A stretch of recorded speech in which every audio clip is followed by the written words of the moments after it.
Here's something that will shake you to your core. A child can beat measles, celebrate recovery, and then die from it years later anyway.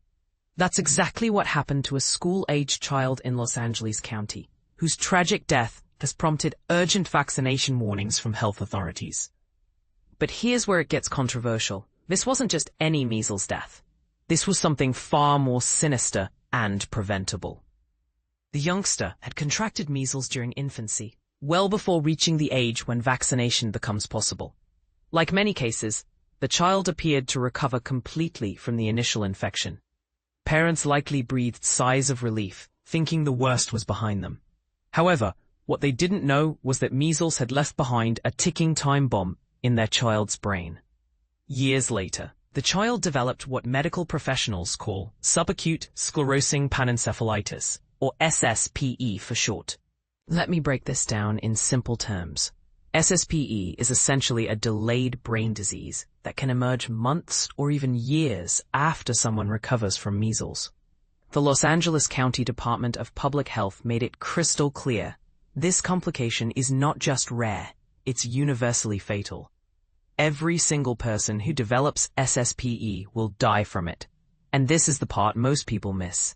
SSPE predominantly affects children who contracted measles before their first birthday, precisely when they're too young to receive protection through vaccination. These vulnerable infants rely entirely on something called herd immunity, which only works when vaccination rates in the community remain sufficiently high. Think about the cruel irony here.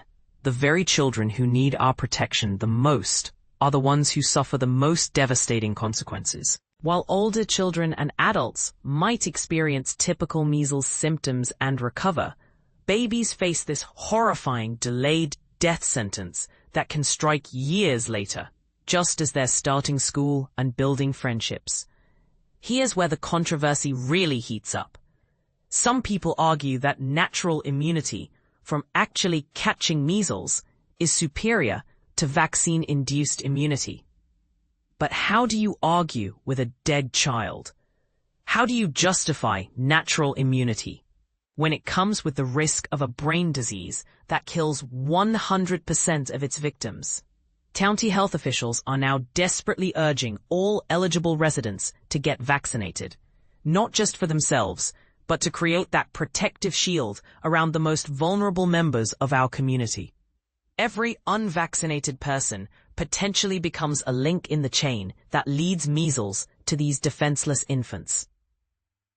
But here's what I want to know, and this might ruffle some feathers. Should there be stricter consequences for parents who choose not to vaccinate their children when medically able to do so? Are we being too lenient with personal choice, when that choice can literally kill other people's babies? And perhaps most controversially of all, at what point does refusing vaccination become a form of child endangerment, not just to your own kids, but to the entire community? What's your take on this heartbreaking situation?